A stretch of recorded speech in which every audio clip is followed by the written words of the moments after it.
Hello there, weary traveler, and welcome to this cozy corner of history. Before we begin our journey back to the brutal winters of medieval times, I wanted to extend a warm greeting to you, dear listener.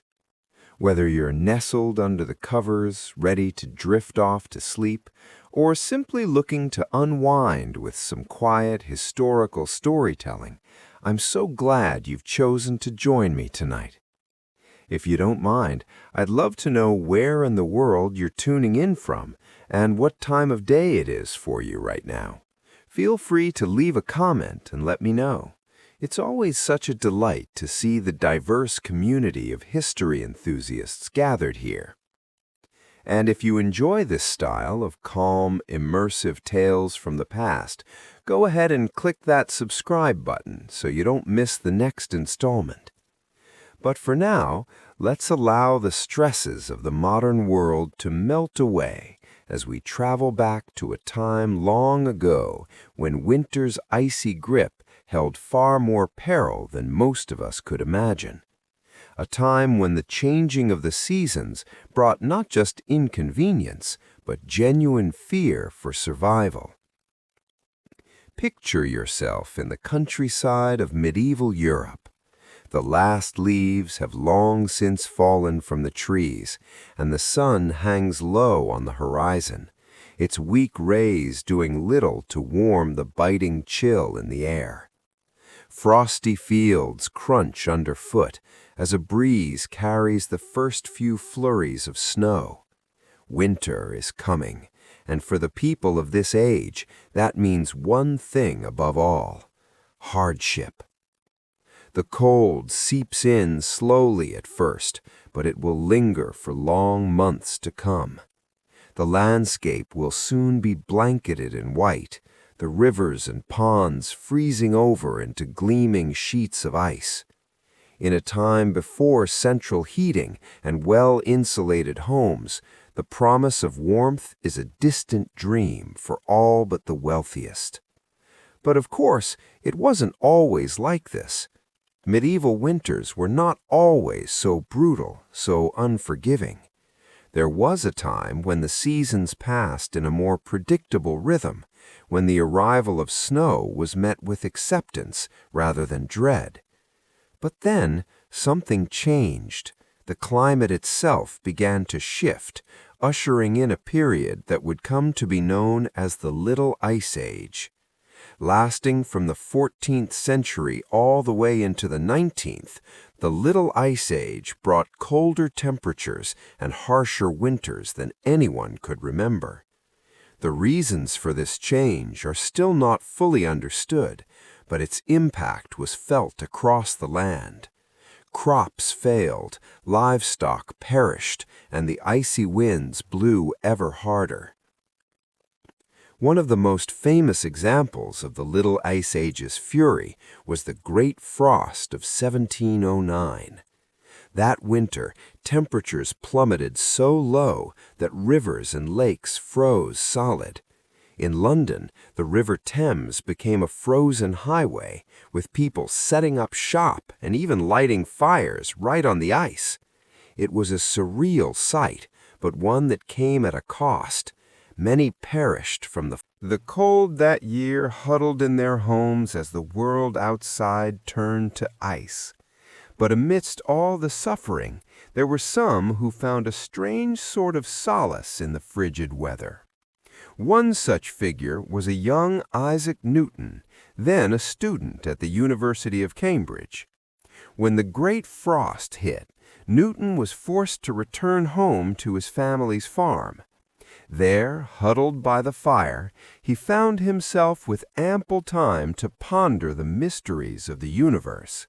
It was during this unexpected break that Newton began to develop some of his most groundbreaking ideas, laying the foundations for his theories on calculus and optics. Who knows what other great minds might have been sparked to brilliance by the quiet isolation of a long, cold winter? It's a reminder that even in the darkest of times, the human spirit has a way of seeking out the light.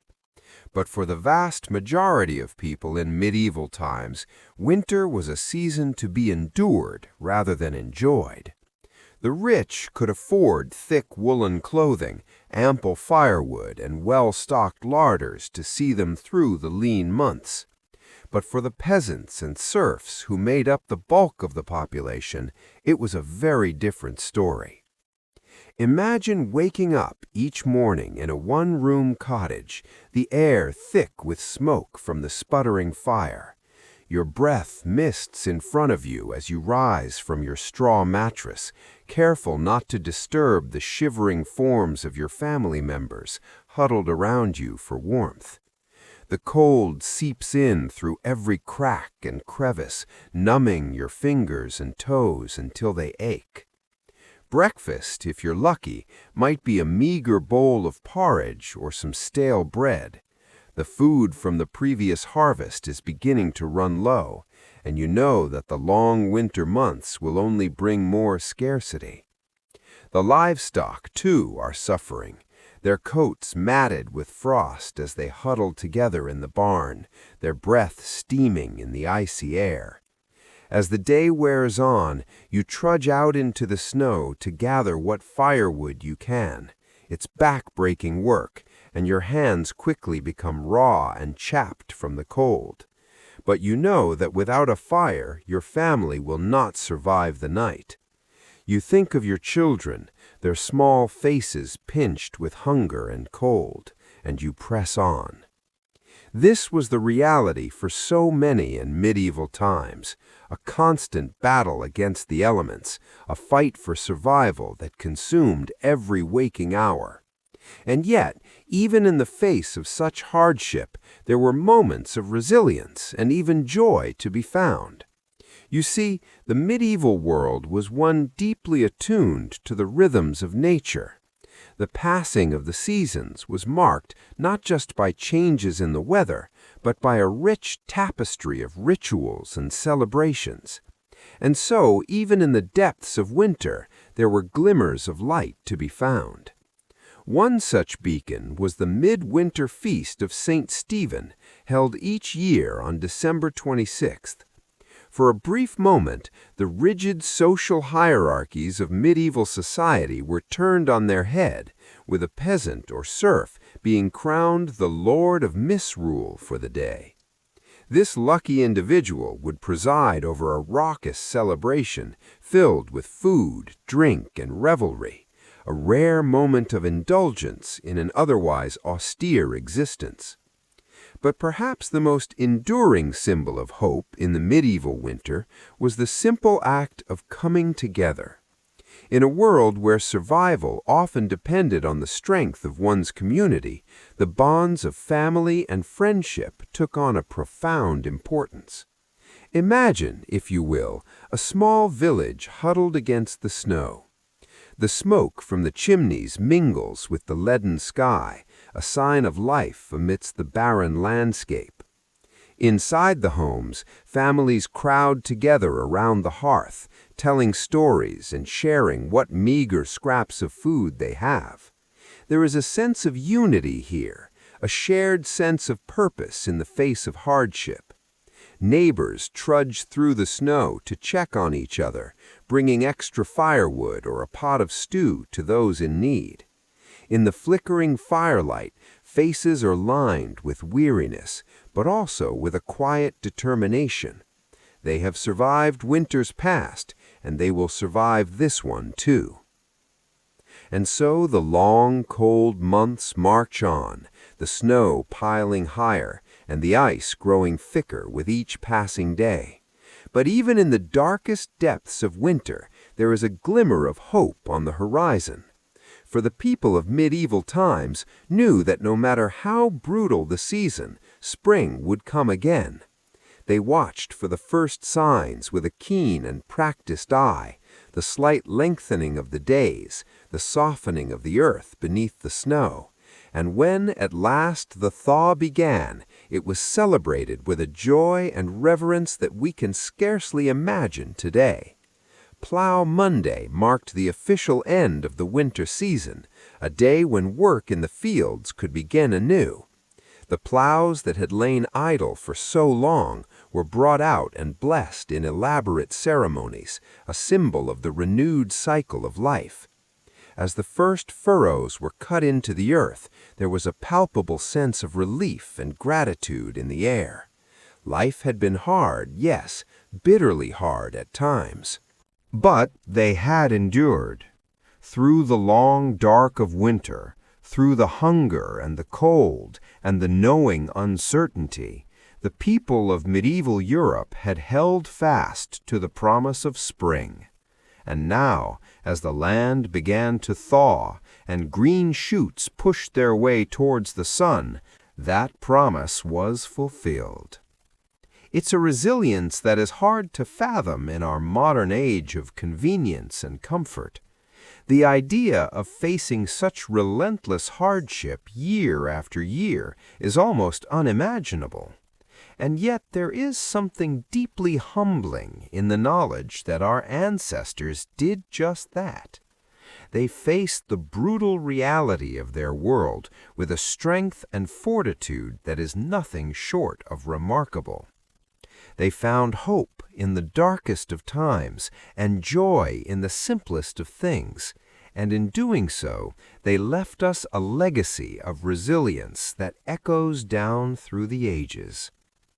So the next time you find yourself shivering on a cold winter's day, take a moment to remember those who came before. Remember their struggles and their triumphs, their sorrows and their joy. And above all, remember the unbreakable human spirit that carried them through even the harshest of winters. Because in the end, that is perhaps the greatest lesson we can learn from the medieval world. That no matter how dark the night or how cold the wind, the promise of spring is always waiting just around the corner. And with that, dear listener, we come to the end of our journey through the brutal winters of medieval Europe.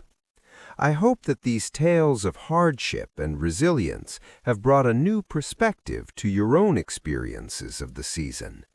May you always find warmth and comfort in the bonds of family and community, just as our ancestors did so long ago. And may the promise of spring light your way through even the coldest of nights. Thank you for joining me on this cozy corner of history. And remember, if you enjoyed our time together tonight, I'd love it if you'd subscribe and share these stories with a friend. There are so many more fascinating tales to explore together. But for now, I'll bid you a fond good night. Stay warm, stay safe, and I'll see you next time for another journey into the past. Sweet dreams. As the brutal conditions of winter tightened their icy grip on medieval society, even the most privileged were not immune to the season's merciless onslaught. In drafty, primitive castles ill-equipped for the harshest months, royal households faced a formidable challenge in staving off the biting cold and keeping the court adequately provisioned. The logistics of maintaining a royal residence during winter were nothing short of staggering. Massive quantities of firewood needed to be stockpiled to fuel the roaring hearths that provided the only source of heat. The kitchen staff toiled ceaselessly to preserve meats, grains, and vegetables that would sustain the court through the long, lean months when fresh fare was scarce. Servitors scrambled to seal every crack and gap to keep out the insidious chill.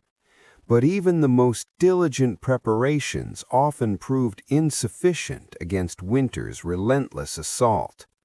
In one particularly chilling tale, a medieval queen is said to have tragically perished from exposure within her own palace walls. According to chroniclers, Queen Elizabeth of Hungary was found frozen in her bed one bitter January morning in 1326, a victim of the very castle that was meant to be her refuge. As grim fates like these demonstrate, The specter of death cast its ominous paw over the medieval world in winter's dark depths. But even amidst such bleakness, the indomitable human spirit endured and found cause to rekindle hope. For much of the populace, that faint glimmer came in the form of the Feast of St. Stephen, a cherished midwinter celebration falling on December 26th. This day marked a brief respite from the unending drudgery and privation of peasant life, a rare sanctioned opportunity for revelry and indulgence. Central to the feast was the tradition of misrule, a ceremonial inversion of the normal social order. For this single day, a commoner would be appointed the Lord of Misrule, granted temporary authority to preside over the merriment and issue playful edicts to his betters. However fleeting, this act of satin license provided a vital pressure valve for the simmering tensions and resentments bred by the oppressive feudal hierarchy. The rigid lines between lord and vassal blurred for one mirth-filled day, where all could partake as equals in the feasting, gaming, and carousing. The sense of community fostered by such celebrations was more than mere diversion.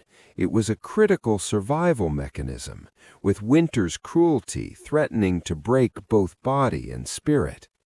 The bonds of fellowship and goodwill forged during the Feast of Stephen and similar rivalries helped sustain the populace through the leanest times. One chronicle from 1377 recounts the poignant tale of two peasant families, neighbors, whose meager winter stores had been exhausted long before spring's arrival. On the verge of perishing from hunger, they pooled the last of their tattered resources to share a humble meal on the Feast of St. Stephen. That gesture of generosity and unity gave them the strength to endure the season's remaining ravages. Such acts of compassion formed the very marrow of medieval society in winter. When a helping hand extended to a frostbitten traveler, or an extra log given to a shivering widow, could spell the difference between life and death. The grim shared purpose of weathering winter's onslaught together shaped a culture of interdependence that defied the era's often ruthless stratification. But even the warmest expressions of conviviality and fellow feeling inevitably cooled as winter's unrelenting misery stretched on interminably. The Feast of Stephen was but a small flare of light and levity amidst the frozen darkness, a momentary reprieve before the bleak slog of January, February, and March. As stores dwindled, bellies hungered, and the cold crept past the most assiduously stoked hearth, the faint promise of distant spring seemed to fade into impossibility. And yet, year after arduous year, medieval society endured against all odds. Through unimaginable adversity and hardship, they clung to existence, upheld by the grit, fortitude, and fellowship forged in winter's unsparing crucible. As the land lay dormant and the sun retreated, they somehow found within themselves the tenacity to carry on. One can only imagine the flood of profound relief and joy that greeted the first tentative signs of winter's passing, the slight softening of the frigid air, the incremental lengthening of daylight, the hopeful drip of icicles yielding to the sun's strengthening rays. After months of unremitting struggle, the sight of the season's initial lost battles against the forces of light and life must have seemed nothing short of miraculous. For the battle-weary tillers of the earth, no day was more welcome than Plough Monday, the traditional start of the agricultural year. Falling on the first Monday after Epiphany in early January, it heralded the ground's imminent thawing and reawakening. Though the deepest rigors of winter had yet to fully release their stranglehold, the ritual preparations of Plough Monday offered a tangible talisman of hope, an assurance of winter's inevitable loosening and spring's return. One can picture a patchwork of furrowed fields slowly emerging from the receding snows and frosts, the newly harnessed draft teams leaning into the first tentative overturning of the frigid clods. With each sod upended to greet the strengthening sun, medieval man dealt another blow to winter's retreating sovereignty and proclaimed his dogged persistence in the face of nature's caprice. We in the modern world, with our central heat and electric blankets, our well-towed larders and resilient infrastructure, can scarcely fathom the immense fortitude required to endure the unremitting brutality of a medieval winter. If the season's impositions seem daunting to us now, from the cozy remove of our temperature-controlled bubbles, how incomprehensible must true winter suffering be? And yet, when we grumble about the minor inconveniences of a delayed flight or a rain-snarled commute, perhaps we would do well to reflect on the unyielding misery experienced by our forebears during those interminable frozen months. What reserves of resilience and tenacity they were forced to draw upon year after arduous year simply to survive. Their ability to eke out moments of celebration and fellowship amid such unrelenting privation seems nearly superhuman to modern sensibilities. That they not only withstood winter's ravages, but managed to find slivers of light in the all-encompassing darkness is a testament to the indomitable spirit that slumbers within us all, waiting to be roused by hardship's clarion call. So the next time we feel our modern discontent starting to chafe, perhaps we would do well to cast our minds back to the icy plights of our predecessors. In remembrance of those who came before, let us embrace the opportunity to tap into our own dormant reserves of grit and forbearance. And as we nestle gratefully into our warm beds, let us spare a thought for all those who fought winter's bitter siege, armed only with the weapons of will, fellowship, and undying hope.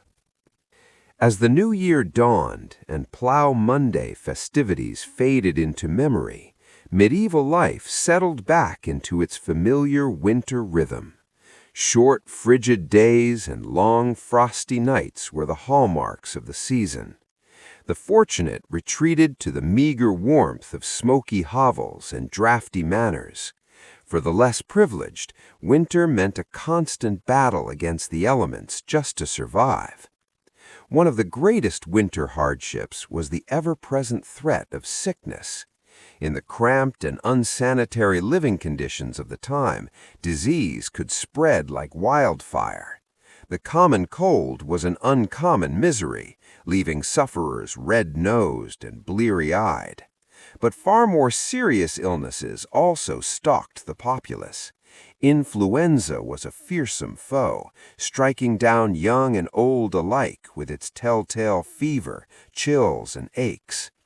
In an age without vaccines or effective treatments, flu outbreaks could decimate entire communities. The winter of 1557 was particularly brutal, with a virulent strain of influenza raging across Europe. In Paris alone, over 10,000 souls perished. Pneumonia was another stealthy killer, preying on those weakened by hunger or other illnesses. The winter dampness seeped into the lungs, causing them to fill with fluid until the victim essentially drowned. Crowded living spaces provided the perfect breeding ground for pneumonia to run rampant. It was not unusual for multiple members of the same family to succumb, leaving orphan children and shattered lives in its wake. Even royalty was not spared the ravages of winter sickness. In fact, disease often spread even more rapidly in castles and courts due to the constant flow of people in and out. A visiting dignitary or pilgrim might unknowingly bring pestilence along with their entourage. Henry VIII lost his beloved wife Jane Seymour to postnatal complications, likely exacerbated by the poor hygienic practices of the age. Children were perhaps the most vulnerable of all. Harsh weather, meager rations, and unsanitary conditions combined to make winter a truly dangerous time for the young. Infants born in the cold months faced an especially precarious start to life. In London in the 1500s, fully half of all children did not survive to see their 5th birthday. One poignant practice of the age speaks volumes. The custom of bone lace involved tying a black ribbon to the hand of a seriously ill infant.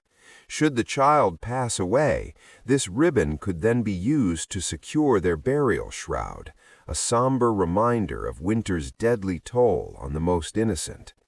With danger lurking both outside the home and within, winter was a time to batten down the hatches and pray for survival.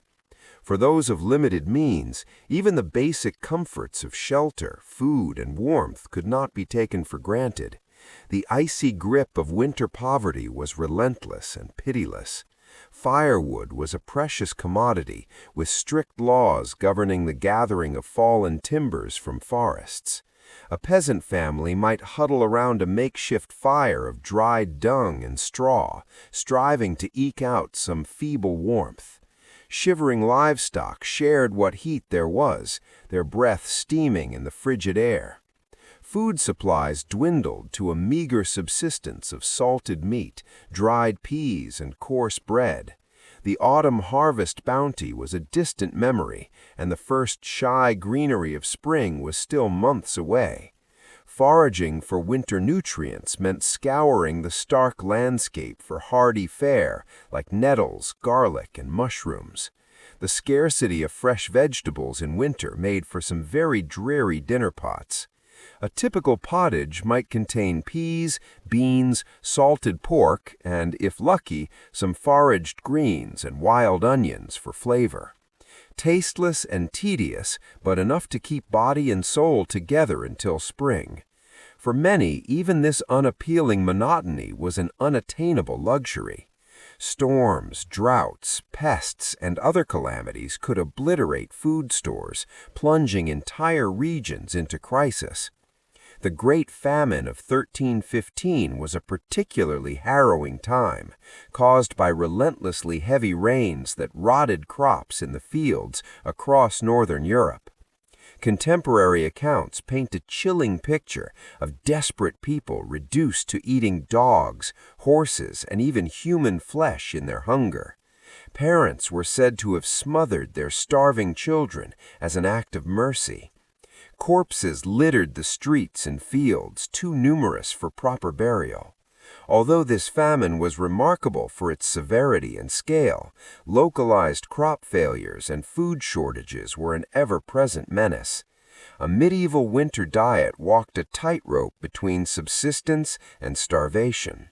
It was a time of hunkering down with the knowledge that things would likely get worse before they got better. Beyond basic survival, winter affected every facet of medieval culture. Leisure, religious worship, and even crime and punishment took on the unmistakable stamp of the season. The sheer drudgery of scratching out an existence in the bitter cold colored all aspects of life. Socially, winter was a time of drawing in and relying on the bonds of family and community. The cheery gatherings around the Yule log gave way to more sedate pursuits. With travel treacherous and daylight scarce, people looked inward for amusement and enrichment during the long, dark evenings. Telling stories and singing songs helped to while away the hours. The flickering light of rushlights or tallow candles illuminated scenes of sewing, weaving, and whittling. With idle hands seen as the devil's playground, industriousness was more necessity than virtue. Winter's confinement at least provided ample time for such gainful activities. For the literate, winter offered a chance to curl up with a good book, although this was a rather exclusive club. In England, at the close of the 15th century, a humble tradesman's library might boast a Bible, a Book of Hours, and perhaps some merry jests or tales of Robin Hood. Only the wealthy could afford the lavishly illuminated volumes so prized by bibliophiles. Those who could read often did so aloud for the benefit and entertainment of the whole household. Winter was a time for sharing treasured stories of brave knights, canny tricksters, and star-crossed lovers. The chivalric adventures of King Arthur and his court were perennial favorites, their intricate plots and noble themes helping to transport listeners far beyond the close confines of their winter refuge. Less wholesome entertainments also served to liven up the tedium of winter days.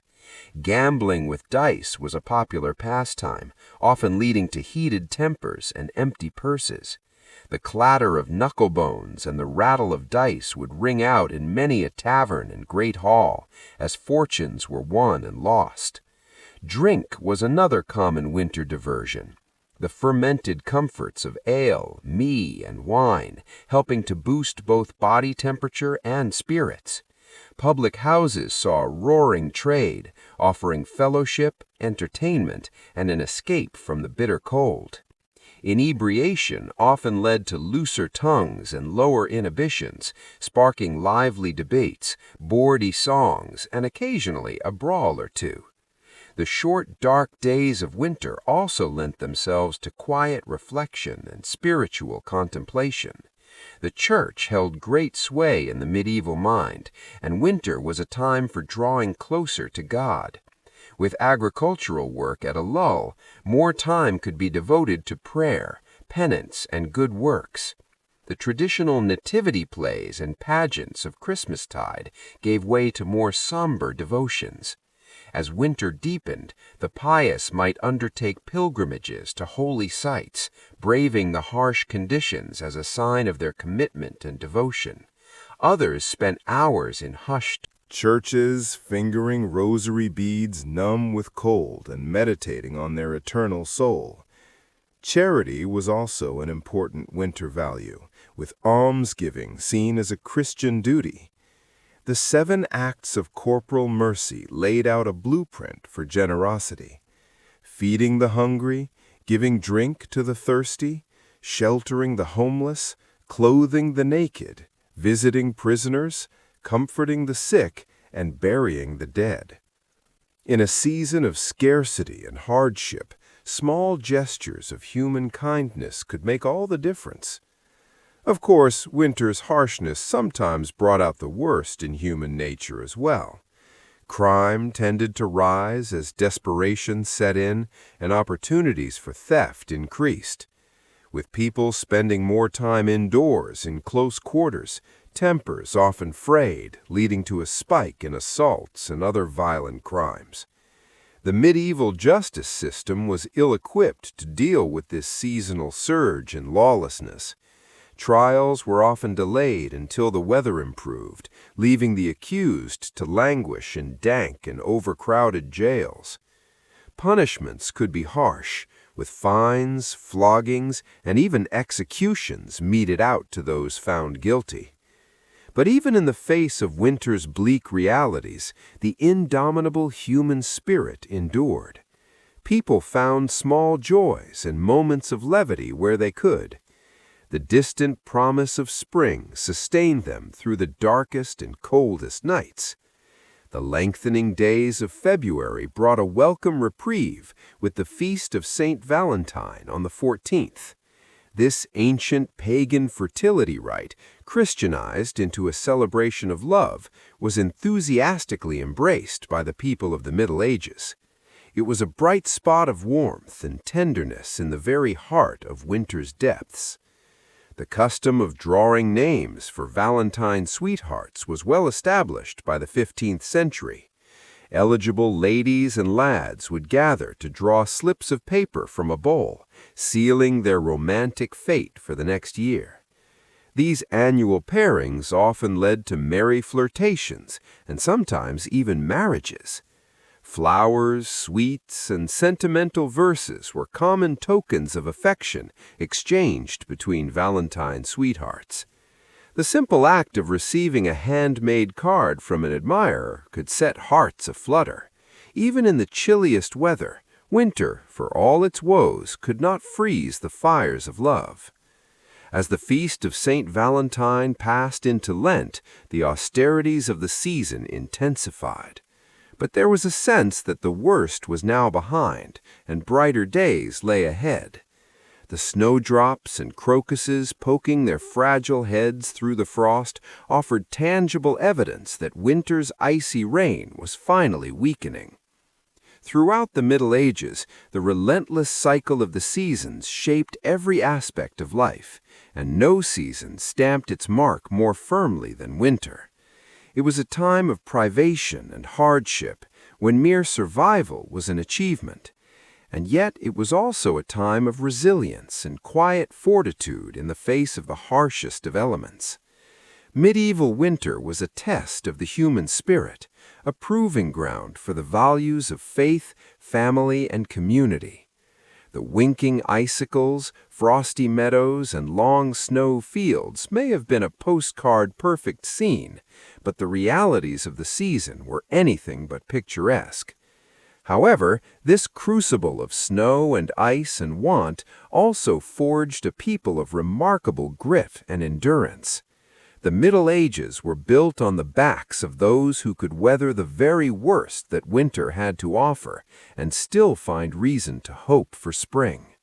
There is perhaps no greater tribute to their stubborn vitality. So, the next time you find yourself bemoaning a delayed train or a slushy sidewalk, spare a thought for your medieval ancestors. Unequipped with thermal socks, central heating, or weather apps, they faced each winter as a battle to be fought with every resource at their disposal. And they emerged victorious, spring after spring. We are the heirs and beneficiaries of their tenacity and unbreakable spirit. And with that, I will leave you to your warm bed and electric blanket, secure in the knowledge that winter has been largely tamed, thanks in no small part to those who came before and showed us how it's done. May your dreams be of gentle snowfalls and toasty hearths, and may you wake to a world where winter is more friend than foe. As the weak winter sun struggled to pierce the lean gray clouds, the people of medieval Europe shivered and drew their meager cloaks tighter about their shoulders. The icy tendrils of winter's grasp seemed to creep into the very marrow of their bones, chilling them to the core. For the poorest peasants, the cruel irony was that their ragged woolen garments, which felt so oppressively hot and sticky in the sweltering labors of summertime, now provided scarcely more warmth than a gossamer veil against winter's biting onslaught. They huddled together in their hovels, thankful for the meager heat thrown by a smoky fire, their breath misting in the chilly air. The animals felt winter's bite too. The elderly draft horse, ribs protruding beneath its shaggy coat, dreamed wistfully of the long-gone lush summer grass as it ate its apportioned wisp of hay. The milk cow loathed mournfully, teats chapped and raw in the frigid draughts that knifed through the barn walls.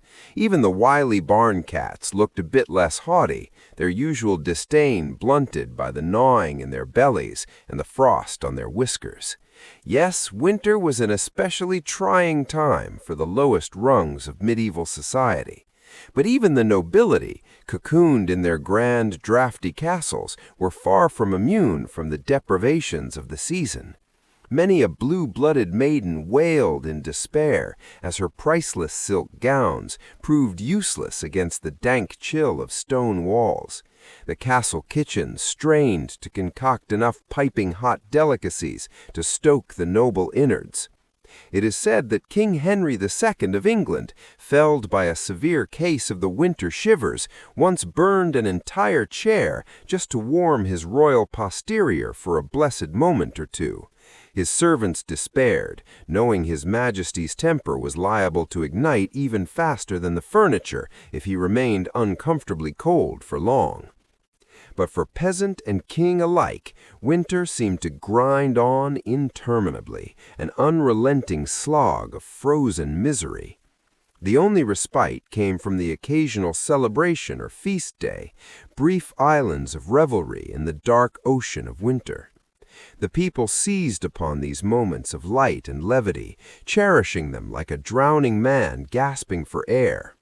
Perhaps the most anticipated was the feast of St. Stephen on December 26th, a day of unbridled mirthment and delightfully subversive reversals of fortune. By ancient tradition, a mere peasant was crowned the lord of misrule on this day, gleefully lording over his betters in a delicious bit of sanctioned rebellion. One can only imagine the raucous peals of laughter that rang out as the lowliest serf ordered about the local baron with mock imperiousness. For one glorious day, the normal rules and hierarchies fell away, and all reveled together as equals. The frigid drudgery of winter seemed to recede, driven back by the bright blaze of communal joy. But soon enough, the merry festivities would end, the misrule would be righted, and the cold, hard reality of winter would descend once more. The people would trudge back to their hearths and their chores, the bite of the wind seeming to mock the fleeting warmth of fellowship. The battle against winter's grim siege resumed unabated. And yet, even in the bleakest depths of winter, there were quiet acts of courage and compassion that melted the frost from even the most careworn hearts. Neighbors shared scarce provisions with those even less fortunate, exhibiting a generosity of spirit that no cold could diminish. A certain Dame Matilda of York was said to have once given her only cloak to a poor beggar woman, shivering herself through the long walk home. When questioned why she would relinquish her one defense against the brutal cold, she simply smiled serenely and said, "The warmth of human kindness is a fire that never goes out." Such selflessness, such nobility of spirit was the secret weapon with which the medieval people armed themselves against winter's relentless battery. For though winter could freeze their fingers and toes, it could not touch their invincible summer that reigned eternal in their hearts. And so they endured, they persisted, they triumphed in their own way over the harshest of seasons. The first green buds of spring were more than just a welcome sight. They were a living testament to the tenacity of the human will, the indomitable spirit that could outlast any winter, no matter how dark or cold. As we snuggle deeper under our cozy electric blankets, perhaps we would do well to remember the trials and triumphs of our medieval forebears. For in their unending battle against the elements, in their stubborn refusal to bow before nature's capricious fury, they forged a legacy of resilience that warms us still today. The chill winds of winter may still moan outside our windows, but we can draw strength from the knowledge that if they could brave the brutal cold with naught but a cloak and their unquenchable human spirit, well then surely we can survive until spring arrives once more. Spring at last.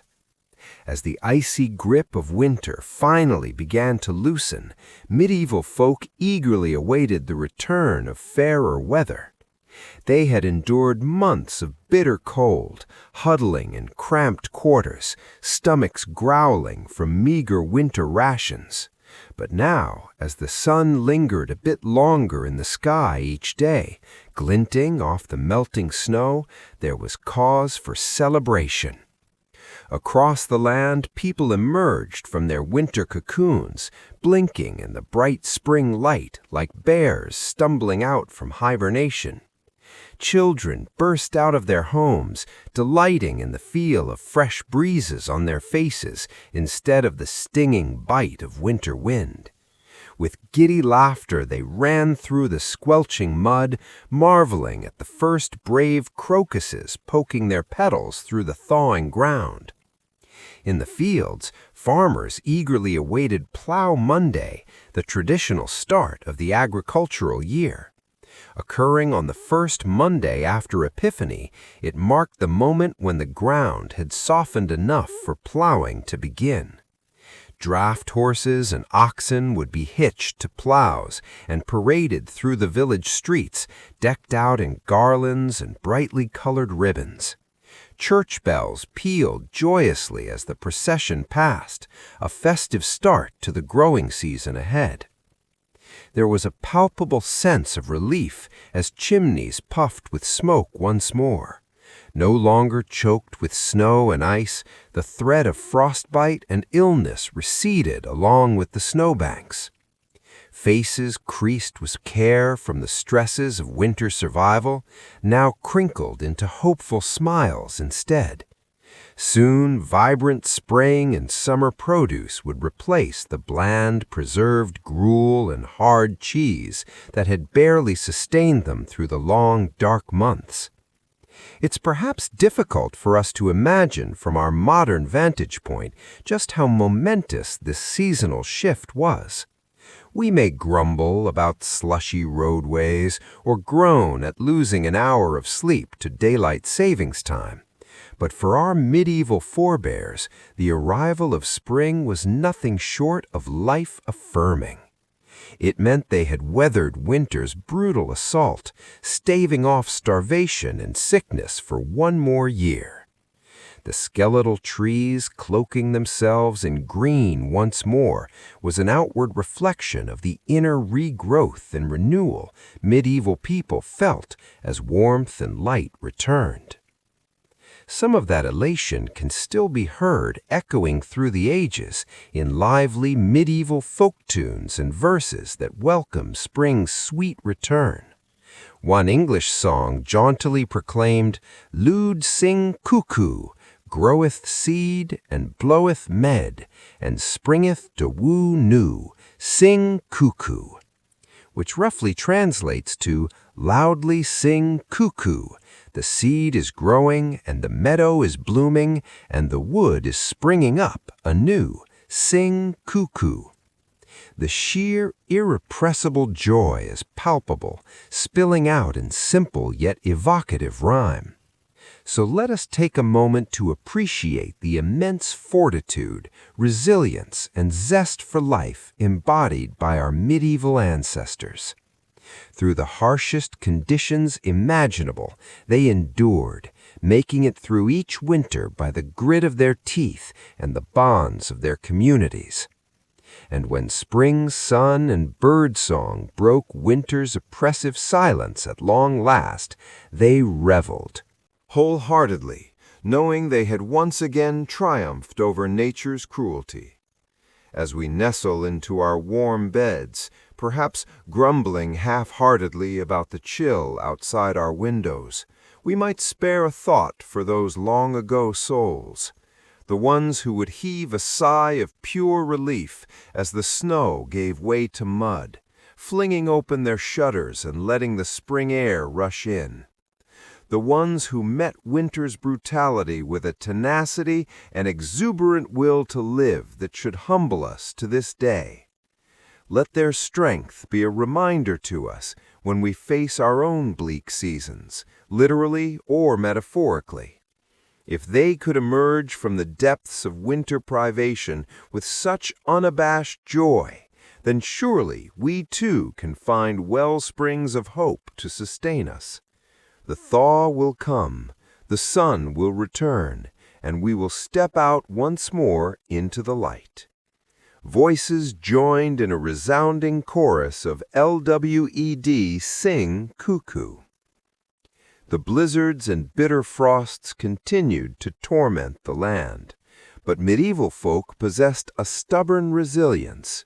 Even in the darkest depths of winter, they found ways to help each other weather the storm. Neighbors shared what meager food they had, taking turns hosting communal meals. Villages assigned young men to check on elderly widows, bringing them firewood and repairing their ramshackle huts. One such widow was Agnes, an old woman with no family to care for her. Her bones ached fiercely in the cold, and her hands trembled as she tried to kindle a fire to no avail. She had nearly given up hope when there was a knock at her door. It was Tom, a strapping village lad, his cheeks ruddy from the biting wind. He brought not only an armful of logs, but a sack of dried peas and a hunch of salted pork donated by other villagers. Tears of gratitude streamed down Agnes's wrinkled face as Tom stoked a roaring blaze in her hearth. For the first time in weeks, warmth seeped back into her frail body. Such acts of generosity were common in these lean times. The wealthy and even the nobility were not exempt from compassion. Lady Margaret, wife of the local earl, was known for her charity in winter months. Though her castle larders were well stocked, she insisted on sending wagons of grains and preserved foodstuffs to the poorest peasants in her husband's domain. Some of her high-born peers scoffed at this, viewing the peasantry as hardly better than the livestock. Why waste good food on them? But Lady Margaret held firm to her Christian duty to care for the less fortunate. One particular winter, famine hit the area hard. Lady Margaret worked determinedly to stretch the castle provisions, ordering the cooks to concoct hearty soups and stews to ladle out to the starving poor who came begging at the gates. The kitchen boys grumbled at the extra work, but the cook, a portly fellow named Bernard, shared his mistress's sense of noblesse oblige. He threw himself into the task, bulking out the soup with every last turnip and potato in the cellar. The ravenous peasants gratefully slurped it down, heedless of the gristly bits of mutton floating in the dry broth. For some, it would be their only meal for days. As winter dragged on, even Lady Margaret's coffers began to run low. She took to quietly selling some of her jewels and finery to buy more supplies from neighboring towns. Her husband, the Earl, chose to look the other way, respecting his wife's piety, even as he worried it would leave them vulnerable to lean times themselves. The Church, too, played its part in aiding the suffering. Monasteries opened their doors to the poor and infirm, offering them a warm pallet of straw to sleep on and a basic daily meal of bread and ale. Some even ran primitive hospitals to nurse the frostbitten and desperately ill. The monks saw it as their holy duty, a way to emulate the selfless compassion of Christ. Brother William was a young novice tasked with tending to the sick at his monastery's hospital. Though the sights and smells of disease and decay turned his stomach, he forced himself to ladle broth into the mouths of toothless elders and change the pus-soaked bandages of weeping sores. He prayed fervently for the strength to endure this trial.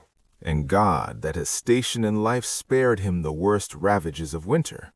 For winter was the great equalizer, laying low rich and poor alike with its icy scythe. Certainly the wealthy could afford thicker woolen hose and luxuries like hot mulled wine, but they still shivered in their draughty manners and worried over their winnowing stores. And death came for them too in the form of winter-born disease. The noblewoman, Lady Isabel, was heavily pregnant during a particularly vicious cold snap. Sequestered away in her confinement chamber, she had every comfort, a crackling hearth, mounds of furs, and attentive maids to cater to her every need. But contagion has a way of sneaking past even the thickest castle walls. A kitchen girl with a hacking cough brought Lady Isabel a posset of warm milk and herbs. Within days, the expectant mother was burning with fever, her lungs rattling. The child came too soon, a tiny wisp of a thing that never drew breath. By week's end, Lady Isabel, too, was dead. The king himself was not immune. Henry VI, a pious and gentle soul, fretted endlessly over the suffering of his subjects during the dreadful winter of 1433.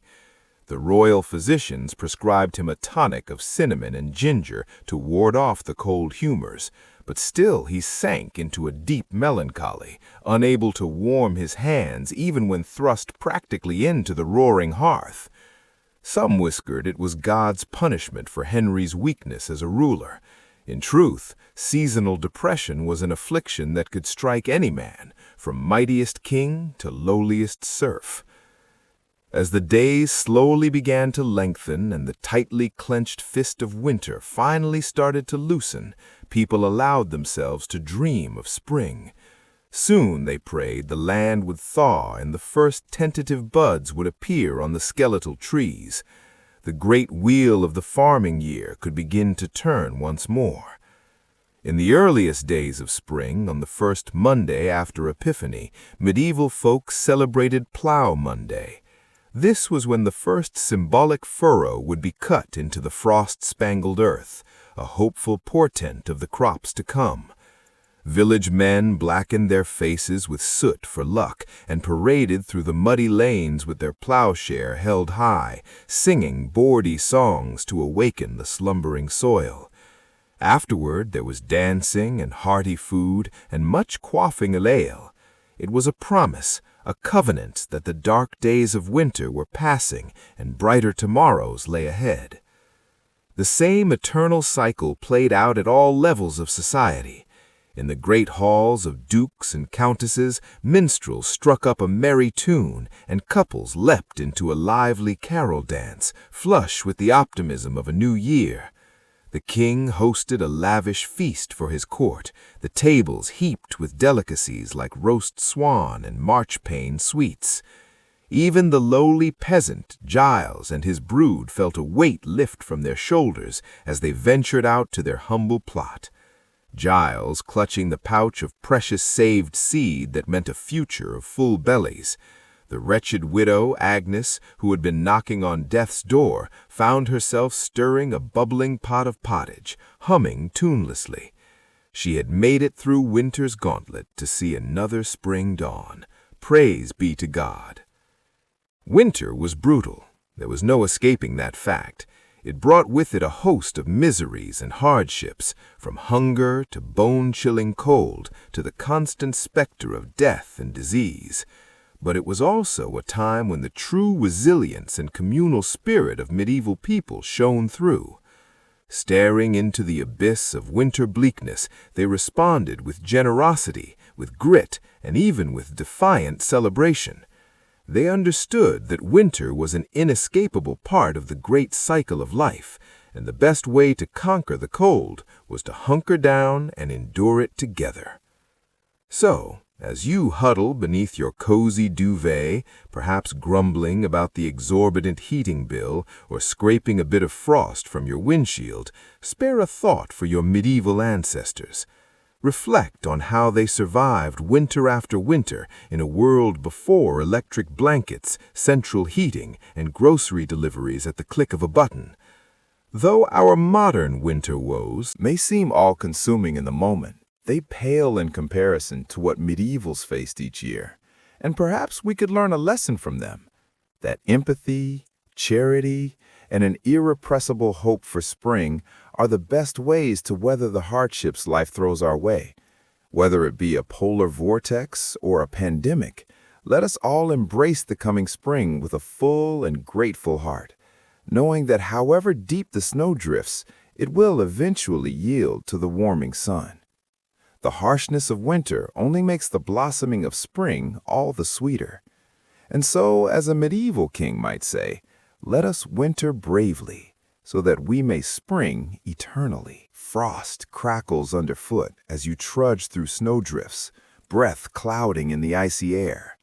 Icicles glitter in the pale sunlight, hanging from the eaves of wattle and daub huts. The village lies hushed and still, huddled against winter's onslaught. This is what winter looked like for most of our medieval ancestors. Not the cozy scenes we imagine of merry feasts in snug castles decked with holly and buzzing with music and laughter. No, for the vast majority, winter was a time of bone-chilling cold, gnawing hunger, and grim survival. The specter of winter hunger was never far away. With crops withered and livestock scarce, putting food on the table became a daily battle.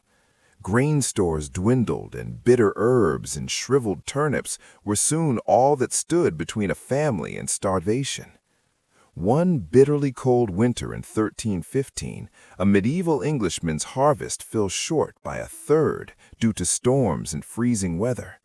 The desperate serfs were reduced to eating the straw roofs off their huts and boiling the leather from their shoes, all the while still forced to labor for their lofty lords. Malnutrition weakened the body's defenses against winter maladies.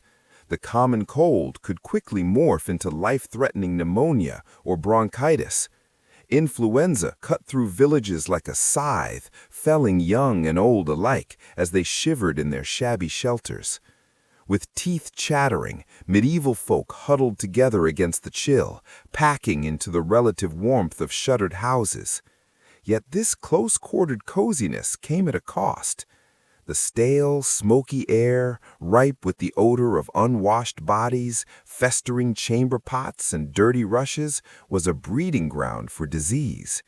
In one 14th-century Suffolk household, 13 family members, from grandparents to babes in arms, along with their scrawny chickens and mangy dogs, huddled together in a single tiny smokehouse all winter. It's incredible that any emerged alive come spring. Sickness was not the only danger lurking in the long, dark nights. Fires were a constant threat in packed wooden cities and towns. One misdirected spark could swiftly grow into a furious blaze, hungrily devouring tightly clustered buildings and snuffing out lives. The Great Fire of London in 1212 started on a cold November night, quickly raging through the city's cramped lanes while water froze in the pipes. An estimated 3,000 huddling Londoners perished in the flames, and many more were left homeless in winter's icy grip. Travel was especially treacherous in these frigid months. Roads dissolved into muddy quagmires, while blizzards obscured the way with blinding flurries. With daylight scarce, travelers risked becoming disoriented and losing their way, stumbling from the path to a frozen grave. In 1311, the English Queen Isabella set out from Canterbury for London as the shortened day deepened. Her party lost the road and wandered helplessly until the early hours, while the pregnant queen wept copiously in fear and exhaustion. Winter's onslaught was no less punishing for working animals. Horses and oxen grew gaunt and weak on scant winter feed. Their labored breaths smoked in the chill air as they hauled logs and packs through knee-deep snow. Frostbite blackened extremities, and ice cracked hooves and wheel spokes alike.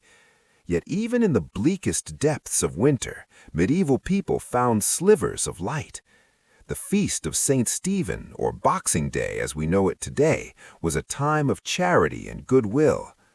Alms boxes in churches overflowed with offerings for the poor, while lords supplied hearty meals to cold and hungry tenants. The Lord of Misrule tradition brought a spark of subversive festivity to the darkest days. A lowly peasant jester or deacon would be crowned king and preside over merry revels, marked by drunkenness, role reversals, and mischief, a temporary upending of the established order. Despite the privations and dangers medieval winters posed, hope somehow endured, etched in frosty breaths, and no doubt uttered as fervent prayers. Hope that the weak and ailing would survive, that food would last until spring, that light and warmth would conquer the constricting cold once more. So this winter, when you grumble about shoveling the driveway, curse at the thermostat, or get chilled waiting for the bus, spare a thought for those who came before us. Our medieval ancestors faced the Herculean task of surviving winter after winter with few of the comforts we take for granted. Their quiet courage in the face of winter's cruelty is perhaps the greatest lesson they have to teach us. Though we will never know most of their names or stories, we can appreciate the magnitude of their struggles and find inspiration in their endurance that saw them through to brighter days. The bitter frost continued its icy reign, transforming the landscape into a crystalline wonderland that would be picturesque if not for the immense hardship it inflicted on the inhabitants of the land. The snow fell ceaselessly from the ash-gray sky, blanketing the countryside in a suffocating white shroud. Icicles hung like glittering daggers from the eaves of peasant hovels and grand manors alike. The hearth fires that burned day and night offered only a fleeting respite from the penetrating chill. Smoke from the precious flames stung watering eyes and choked lungs in the close, fetid air of wattle and daub huts. There, huddled bodies crammed together for warmth, humans and livestock alike, the pungent aromas of dung and unwashed flesh mingling together into a uniquely medieval winter perfume. For some, however, even this dubious comfort was a luxury they could ill afford. Scant food stores stretched precariously thin, and bellies rumbled with the persistent pangs of hunger. Many of the poorest subsisted on little more than coarse bread and thin gruel, praying they would survive to see the spring. The specter of famine lingered in every home, from lowly serf to high lord. None could escape winter's deadly grasp, not even those who wore crowns. In drafty stone castles that seemed to inhale the cold and exhale an unrelenting damp, rulers shivered beneath mountains of furs. Royal households required vast amounts of firewood and provender to ride out the long winter months. Woe to the kingdom whose sovereign failed to plan ahead. According to one account, a medieval Bohemian princess perished from the cold in her bedchamber. Her demise a chilling reminder that wealth and status offered only partial protection from the elements. But for a peasant family, the loss of a loved one to winter's icy scythe was all too common, an occurrence as cruel as it was predictable. Disease added to the season's prodigious death toll. Agues and fevers spread like wildfire through communities weakened by malnutrition and close quarters. The stale, smoky air of hovels and the ubiquitous filth made the lungs more vulnerable to infection. Medieval physicians, their useless treatments, often rooted more in superstition than science, could do little. The roads, treacherous with snowdrifts and black ice, compounded the winter's woes. Only the desperate or the foolhardy ventured far from the meager comfort of their homes in the darkest months. Travel for any distance was an ordeal to be undertaken at one's peril. Peddlers' carts remained idle, depriving isolated villages of needed goods. Tithes and taxes went uncollected to the vexation of liege lords and clergy, and woe to the kingdom whose sovereign failed to plan ahead. According to one account, a medieval Bohemian princess perished from the cold in her bedchamber. Her demise a chilling reminder that wealth and status offered only partial protection from the elements. But for a peasant family, the loss of a loved one to winter's icy scythe was all too common, an occurrence as cruel as it was predictable. Disease added to the season's prodigious death toll. Agues and fevers spread like wildfire through communities weakened by malnutrition and close quarters. The stale, smoky air of hovels and the ubiquitous filth made the lungs more vulnerable to infection. Medieval physicians, their useless treatments, often rooted more in superstition than science, could do little. Most astonishing military feats. Born of this brutal necessity for wintry warfare, the redoubtable Welsh rebel leader Owen Glendower faced off against the superior forces of future King Henry V in the high mountain passes. Glender's men, accustomed to harsh conditions, drew the English into a trap amid the blinding blizzard. Hapless in their heavy armor, the English ranks broke and fled, with many perishing from exposure. Glenda's stunning victory, won as much by the winter as by Welsh martial prowess, lives on in legend to this day. The winters of medieval Europe were often marked by devastating famines that claimed countless lives. When the cold lingered and spring planting was delayed, food shortages quickly followed. The infamous Great Famine of 1315 to 1317 was sparked by an unusually wet and chilly spring that rotted seedlings in the ground. Successive crop failures over the next 2 years plunged much of the continent into starvation. In England, the price of bread skyrocketed to 20 times the normal cost. The poor resorted to eating grass, roots, even the bark off trees. Desperate bands of scavengers dug up graves to cannibalize the dead. It's estimated 10 to 25% of the population of cities like Ypres and Bruges in modern-day Belgium perished. In the French town of Troyes, a citizen wrote in his diary that the poor were eating dogs, horses, and other unclean things. The misery was compounded by crime and disease as malnourished citizens turned to theft and violence to survive. One heart-rending account from the St. Mary's Abbey Chronicles relates the fate of a starving woman imprisoned for stealing a loaf of bread. The woman was pregnant and starving, but the baker would give her no bread, so she stole a loaf and was caught. The judges would not pardon her, so she was hanged. As she died, the infant fell from her womb before the eyes of the people. The child lay bloody and screaming on the ground, but no one wanted to touch or rescue it, and the baby soon died where it fell. The famine finally eased in 1318, when the weather turned favorable again and crops began to grow. But the specter of starvation stalked the land every winter, ready to reap a grim harvest at the slightest adversity. For medieval people, winter was always a time of gnawing unease, if not outright terror, as they prayed their meager food stores would last until spring. Malnutrition weakened the populace and left them vulnerable to disease. The close, unsanitary living conditions of winter led to frequent outbreaks of infections like influenza, dysentery, and pneumonia. Respiratory illnesses especially took a heavy toll, spread by coughing and stale, smoky air as people huddled around fires. Something as simple as a winter cold could quickly turn deadly in the Middle Ages. Even the doctors of the era were of little help, relying on dubious treatments like bleeding and purging with laxatives to restore the balance of a patient's humors.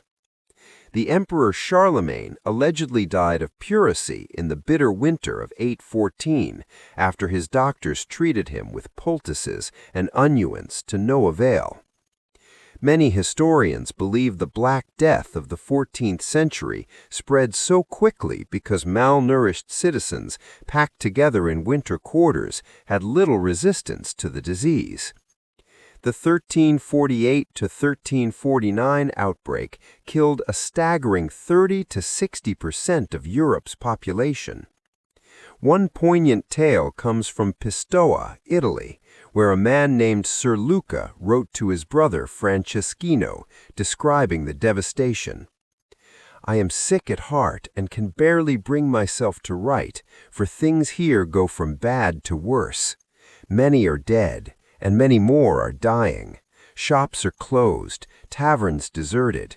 One passes down streets without meeting a soul.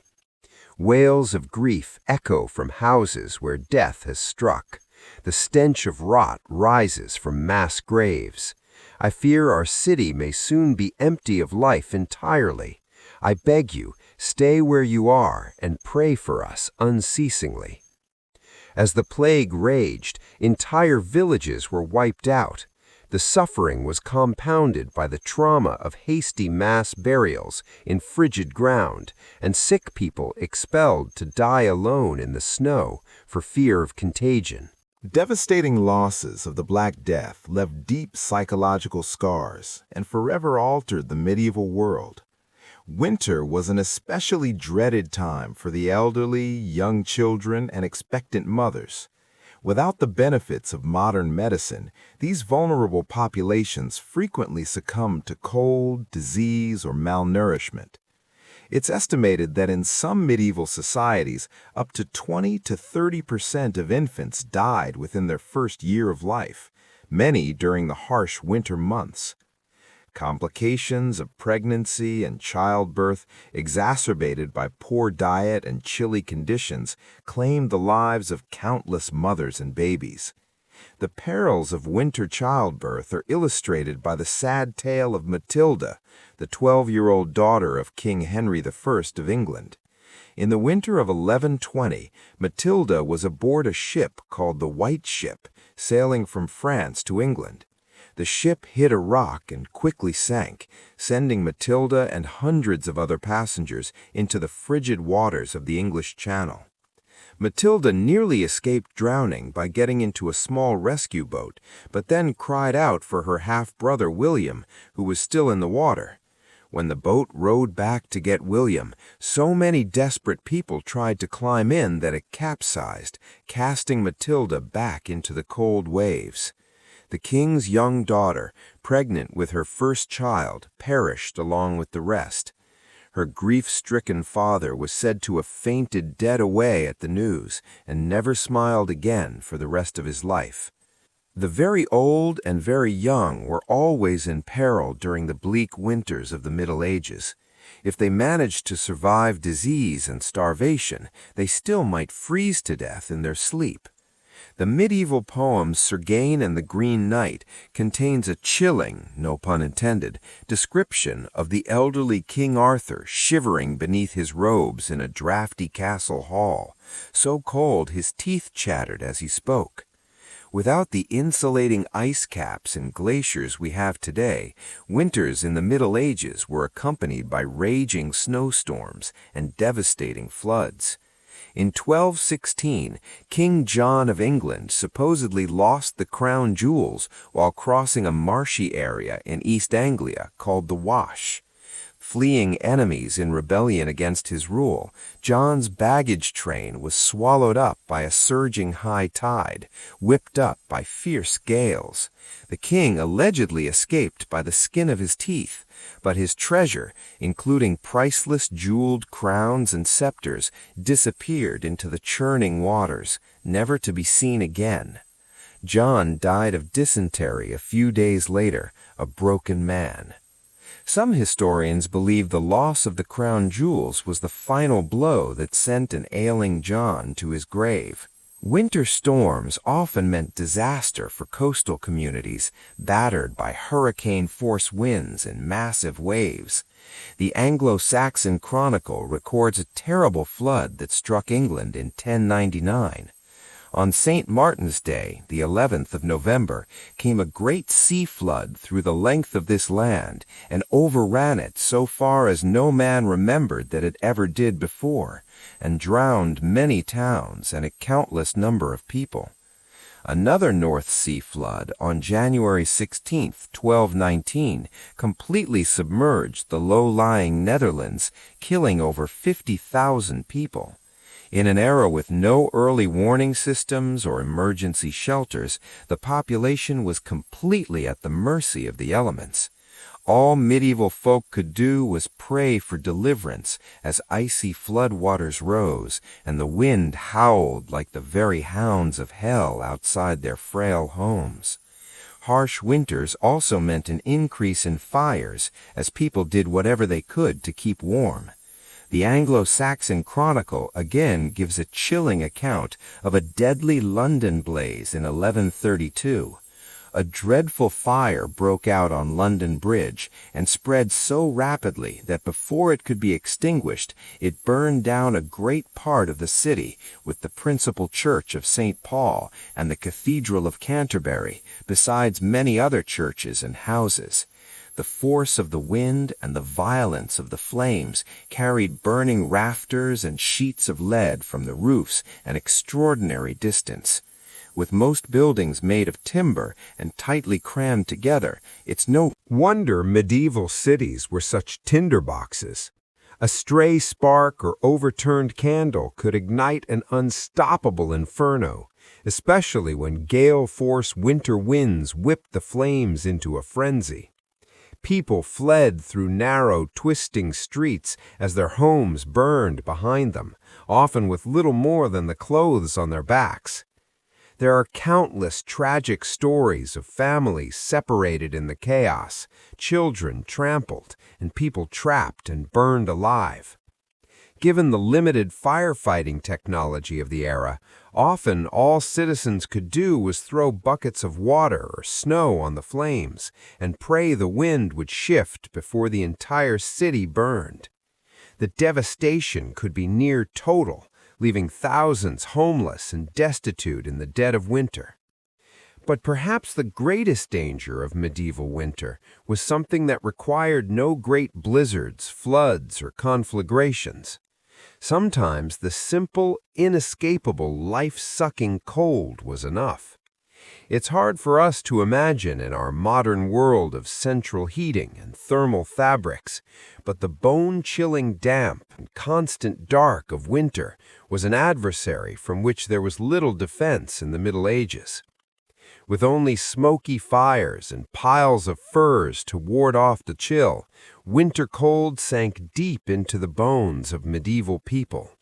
Arthritis and rheumatism were common afflictions, the pain growing worse with every passing year. Extremities slowly went numb, then black with frostbite. Pneumonia and influenza ran rampant in close quarters. The cold seemed to seep into the very soul, sapping all energy and vitality. The 6th century British monk Gildas paints a grim picture in his work On the Ruin of Britain. The nights are long and dark, the days dreary and chill. The air bites with malice, the icy blasts cut to the bone. All is blanketed in snow and frost.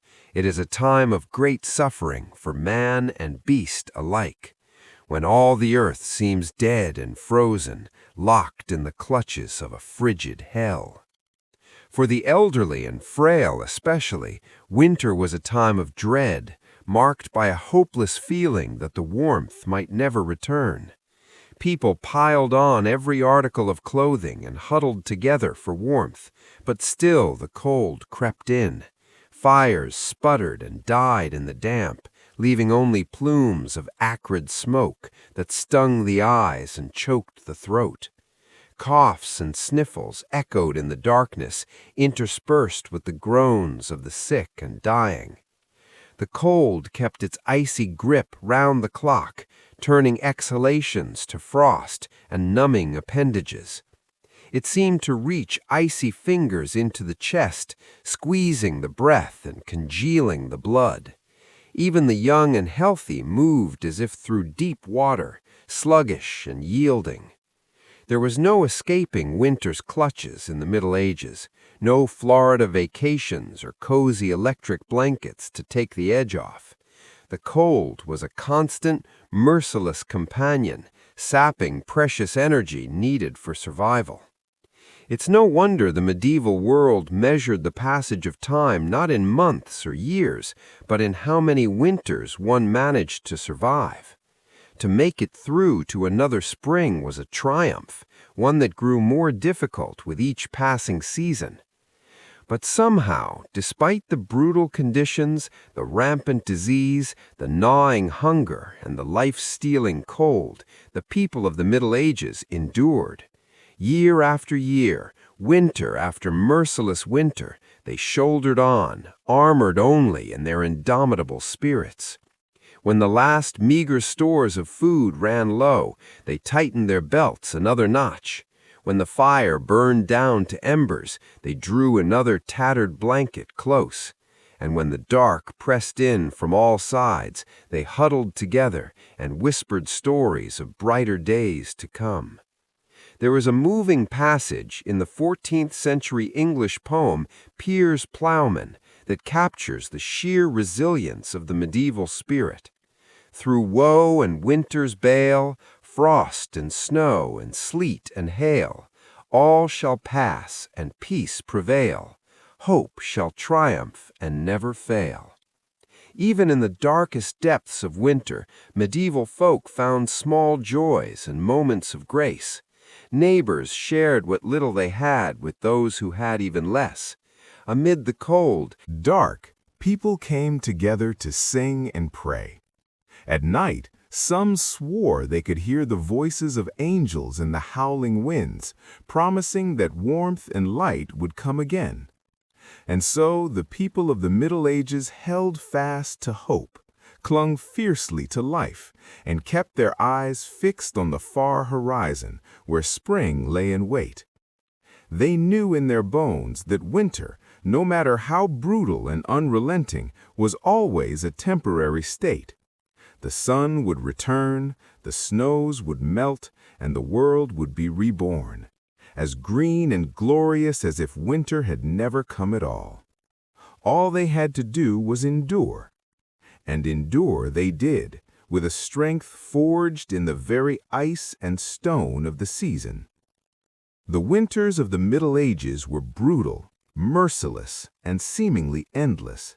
They brought hunger, disease, destruction, and death. But they also brought out the best in the human spirit, the unshakable will to survive, to hold fast to hope, to come together in compassion and kindness. The medieval world was tempered in winter's icy crucible and emerged stronger for it, a little tougher, a little wiser, with a bone-deep appreciation for the turning of the seasons. So perhaps we can learn a lesson from our medieval forebears as we grumble about scraping a few inches of frost from our windshields. For them, winter was a matter of life and death, a season to be survived with gritted teeth and unshakable resolve. And survive they did, passing down to us their tales of winter's wrath and the invincible power of the human spirit. In the dead of our modern winters, may we remember their fortitude and find in it the inspiration to shoulder through our own dark days. The people of the Middle Ages stared winter full in its icy face and refused to yield. They endured floods and famine, blizzards and blackest night. They buried their dead in frozen ground and woke to the groans of the starving. But always, always they held fast to the promise of spring. And if they could make it through winter after winter with little more than faith and furs, then surely we can find the strength to face our own battles, knowing that the thaw will come and light will return. The brutal winters of the medieval world may be long past, but their lessons echo through the ages, a testament to the enduring power of the human spirit. So let us walk in the footsteps of our ancestors and meet winter's chill with courage, compassion, and unshakable hope. For if they could brave the darkest season with heads unbowed, then so too can we. Winter is coming, but spring, as the medieval world knew so well, is never far behind. Such privations, there were moments of cheer to be found. The glow of communal fires in the village square drew folks out of their hovels, if only for a short respite. Gathered around the leaping flames, neighbors exchanged jests and jibes, stories and songs. For a fleeting time, the cruel realities of winter seemed distant indeed. Young lovers stole secret kisses, their ardor undimmed by the cold. Children shrieked with delight as they scampered and slid across frozen ponds. Even the elderly felt the weight of their years lift for a spell, transported back to the carefree winters of their youth. Such interludes of mirthment were all the more precious for their rarity. Winter's onslaught was relentless and unforgiving. Thoughts soon turned to empty bellies and the gnawing hunger that was the constant companion of the poor. Dreams of spring's bounty seemed a cruel mockery as fields lay barren beneath a blanket of snow. The specter of famine loomed large in these lean times. A failed harvest could spell doom for entire villages. Many a mother watched in anguish as her child's cheeks grew gaunt and their eyes dulled with the hollow stare of starvation. The cruel calculus of scarcity bred a special kind of desperation. Tales abounded of the depraved lengths to which some would go to fill their bellies, unnatural acts that haunted the nightmares of pious folk. And hunger was not the only scourge to stalk the land.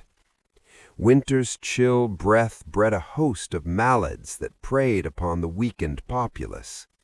The hacking cough of pneumonia echoed through many a hovel as loved ones looked on helplessly. The pox and flux raged unchecked, decimating entire families. The very old and very young were especially vulnerable, their frail bodies ill-equipped to weather winter's ravages. But perhaps the greatest cruelty was reserved for those forced to venture out into the teeth of winter's fury.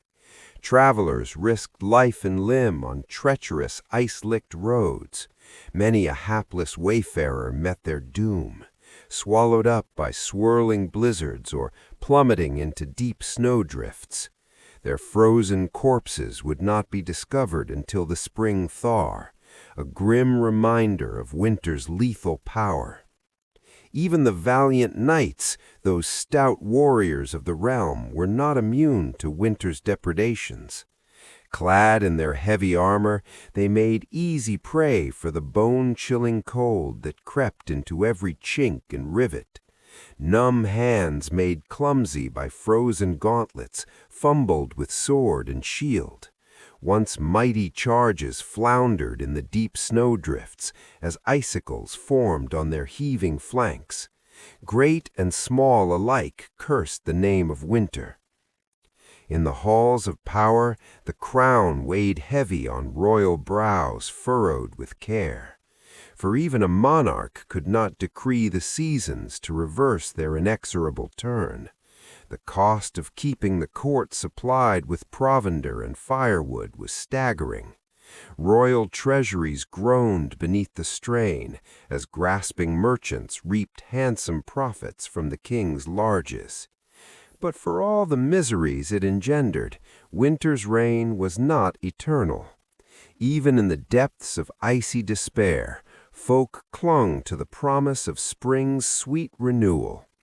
The joyous feast of Stephen offered a welcome reprieve from winter's woes. For one raucous day, the world turned upside down as a lowly peasant assumed the mantle of the Lord of Misrule. Drunken revelry and bawdy songs lifted spirits and lightened hearts. Laughter, that balm for the careworn soul, echoed through the frost-bitten land. In the fullness of time, winter's gelled grip began to loosen. Icicles dripped from the eaves as the strengthening sun worked its subtle magic. Snowdrops and crocuses pushed their way through the softening earth, delicate harbingers of winter's retreat. The land stirred with new life, shaking off the torpid slumber of the frozen months. hearts lifted and voices raised in joyful celebration. The feast of the plough marked the triumphant return of spring's verdant splendor. Sleek oxen dragged gleaming plowshares through rich, dark earth as the cycle of planting and renewal began anew. The lean times of winter soon faded into memory as fields rippled with the green and golden bounty of the land. Looking back across the centuries, we marvel at the fortitude of our medieval forebears. Year after pitiless year, they endured winter's cruelties with a stoicism born of necessity. Their strength of spirit and unbreakable bonds of community were the secret of their survival. In the face of unimaginable hardship, they found pockets of hope and moments of shared humanity. So the next time we grumble about the inconvenience of a delayed flight or the indignity of slushy streets, let us pause and reflect. Our modern winter woes are but a shadow of what once was. In the tapestry of human history, the icy trials of the Middle Ages loom large. They serve as a reminder of our species' remarkable resilience and the preciousness of a warm hearth and a full belly. As we drift off to slumber, let us spare a thought for those who came before. In our dreams, perhaps we will catch a glimpse of their world, a harsher, crueler world than our own, and yet one in which the indomitable human spirit shone all the brighter for the darkness that surrounded it. Good night, and sweet dreams of gentle spring breezes to come. As the bitter chill of winter descended once more upon the weary lands of medieval Europe, for the poor peasants who scraped out a meager living from the soil, the very warmth and light seemed to retreat from the world, replaced by a deep, aching cold that penetrated to the bone. With little more than rags on their backs and scant food in their bellies, they could do naught but shiver and suffer in their draughty hovels, as the cruel winds howled just beyond their walls. The fortunate few with fireplaces and stores of wood might huddle together for warmth in the flickering glow, but for most the only comfort was the shared body heat of family and livestock packed in close quarters, the fetid stench of unwashed bodies mingling with the steam of cattle breath. One can only imagine the coughs, the fevers, the agonizing aches that must have plagued them in the damp and crowded squalor. It's a wonder any emerged alive on the other side of winter's interminable reign. But even the highest-born nobles, for all their thick furs and grand feasts, were not immune to the icy grasp of the season. Great medieval castles, with their soaring stone walls and cavernous halls, became like vast refrigerators in wintertime. The chill seeped up from the floors and down from the ceilings until it saturated the very air, defying even the mightiest of blazing hearths to banish it. There are tales of royal winter woes to make one shudder in sympathy. In the 15th century, Queen Elizabeth Woodville, consort of King Edward IV of England, was said to have actually frozen to death in her own chambers one uncommonly frigid night. While records are murky and much embellished, one account claims that despite being swaddled in heavy robes and furs, the poor woman succumbed to the deep cold and was found in the morning frozen stiff as a board. Whether the story is true or not, it certainly illustrates the perilous nature of winter for even the most privileged. Kings and queens might avoid the gnawing hunger and squalid conditions of their low-born subjects, but in some ways the hazards of the season were a great equalizer. After all, royals could no more command the elements than they could live without air. The chill found its way into even the most luxurious of medieval bedchambers. And so, as the days grew shorter and the nights ever darker and more frigid, the whole of medieval society braced itself for the annual onslaught of winter's wrath. From the lowliest cotter to the loftiest lord, a sense of grim endurance seemed to settle upon the populace, a knowledge that the only way out was through.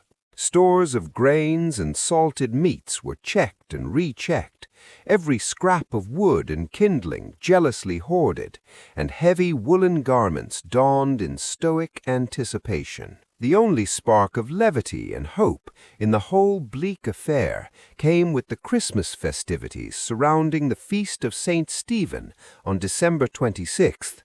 For a few merry days, the normal social order was all Gleefully upended as a lord of misrule was appointed from among the peasantry to preside over a body array of feasts, dances, games, and general mischief. With bellies full of ale and wine, faces flushed from the press of bodies and the exertions of revelry, the common folk could, for a brief shining moment, forget the long privations of winter and revel in the joys of life and community. One can imagine the scenes of boisterous celebration erupting in halls and public squares across the land. The raucous laughter, the wheezing of reed pipes and fiddles as the people capered about in a whirling kaleidoscope of color and mirth. For once, serf and nobleman mingled freely, the usual lines of class and station erased in the spirit of goodwill and fellowship. The lord of misrule, perhaps a puffed-up young peasant lad with stars in his eyes, issued grandiose proclamations and ridiculous decrees to the delight of all. It must have been a heady thing, that burst of misrule and saturnalia amid the bleakness. But, as with all things, the festive season was but a temporary respite, the eye of the storm. As the Yule log burned down to embers and the last wassail bowl was drained, the people drifted back to their hearths, and the aching cold darkness once more descended. The garishness of St. Stephen's Day and the Lord of Misrule's brief shining reign were replaced again by the grim business of survival, as winter tightened its grip. For the next interminable stretch of months, time seemed to slow to a frigid crawl. With the land frozen and unworkable, there was little for the rural peasantry to do but hunker down and pray for deliverance. The shortening days and lengthening nights yawned like a vast chasm from which there was no escape. Huddled together in their crude shelters against the killing cold, they must have despaired of ever again feeling the kiss of spring's warm breath upon their faces. But even the cruelest winter cannot last forever, and indeed the first greening shoots of new life were already straining up beneath the frozen ground, biding their time. For those who endured, who clung to hope and to each other through the darkest days and coldest nights, the thaw would come again. The sun would return to the sky, the blood quickened in the veins, the world slowly shed its grays and whites for a burgeoning riot of color. On Plough Monday, just after Epiphany, the land could again be tilled, and the great wheel of the agricultural year would creak back into motion. The people would emerge blinking into the pale but gathering light of spring, leaner and deeply tired, but alive and glad of it. Fields would be furrowed, seeds planted, flocks driven out to graze on new grass, and the whole merry dance of life would begin anew. But that was yet to come, for now the cruel heart of winter beat on, and the people of the Middle Ages steeled themselves once more to weather its icy reign. They drew what comfort they could from their rough woolen cloaks, their smoky hovels, their scant stores of food so diligently laid by, but most of all, from each other. In a world so beset by hardship and peril, where the very season seemed intent on crushing the life from their bones, they endured as they always had, together, lords and peasants, young and old, shivering and hoping beneath the same lean winter sky, waiting for the spring that must someday come. And so they hunkered down in the darkness and the cold, listening to the mournful howl of the wind and the groaning of the ice, spinning what tales and weaving what dreams they could to while away the long winter nights. Perhaps they imagined a future where the winters were kinder, the hearths warmer, the bellies fuller, a world their shivering hands and frozen bones might build for the generations to come. Or perhaps they simply held fast to what scraps of light and hope they could muster in the moment, knowing that even the longest winter must someday yield to spring. In the face of such brutal conditions, the strength of the human spirit to endure and keep faith in brighter days ahead is truly a marvel. One cannot help but feel a swell of admiration for The fortitude of our medieval forebears who faced each bitter winter as an indomitable foe and emerged year after year to greet the spring on the other side.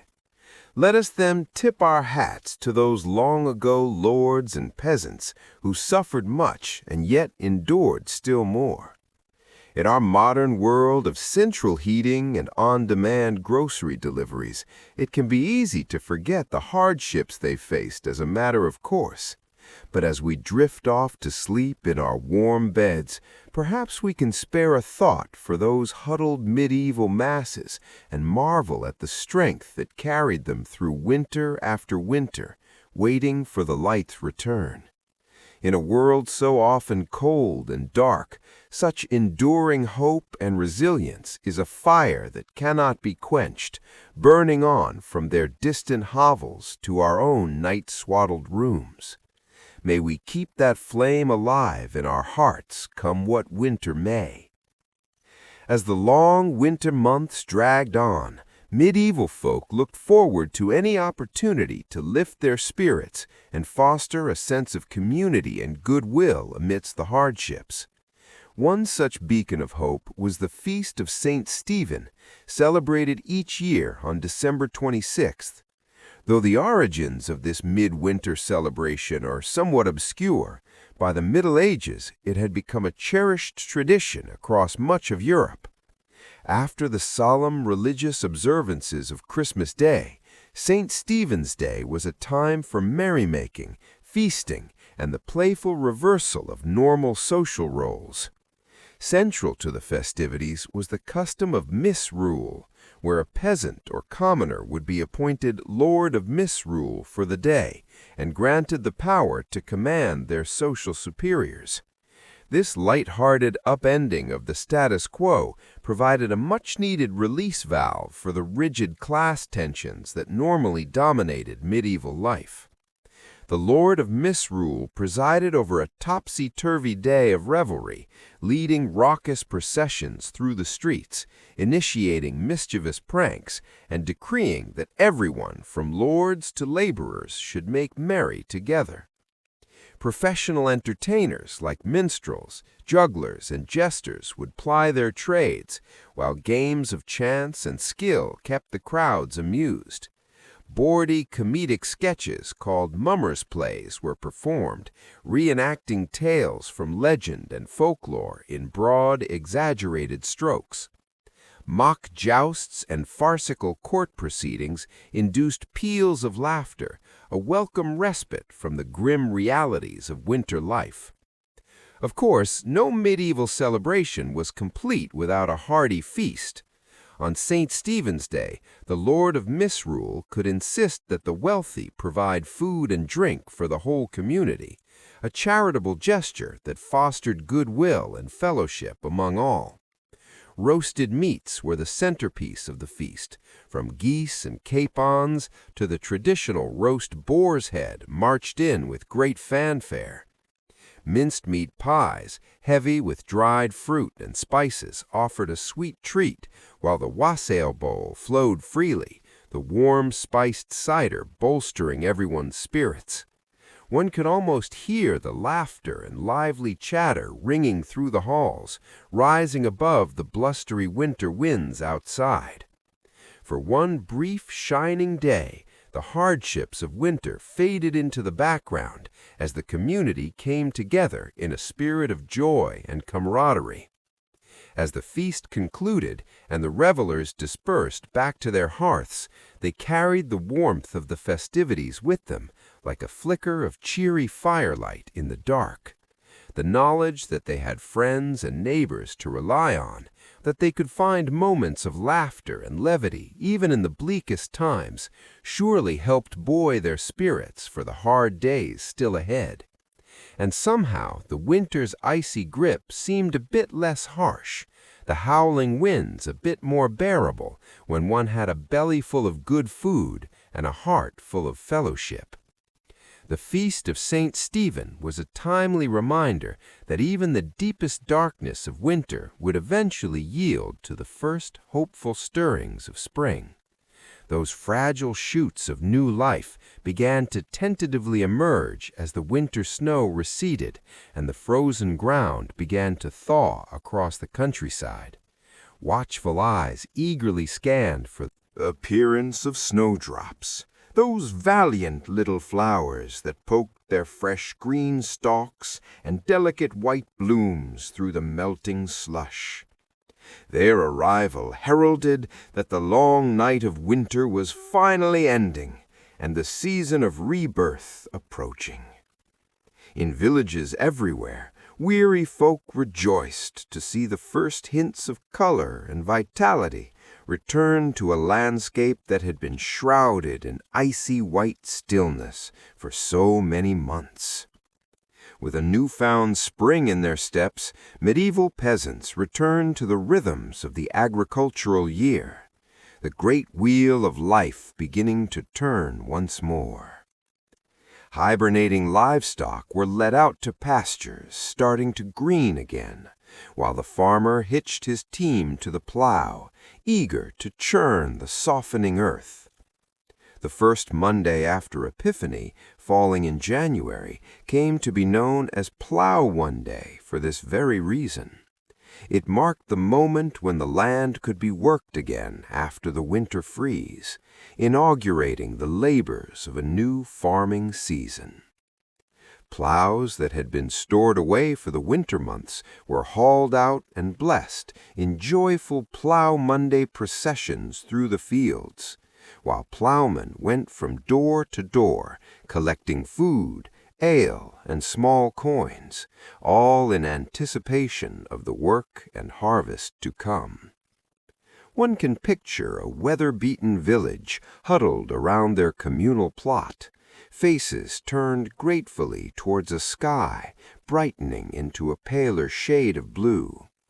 With hoes and digging sticks in hand, they prepared to sink the first hopeful seeds into the receptive soil, an act of faith that spring would conquer winter in due time.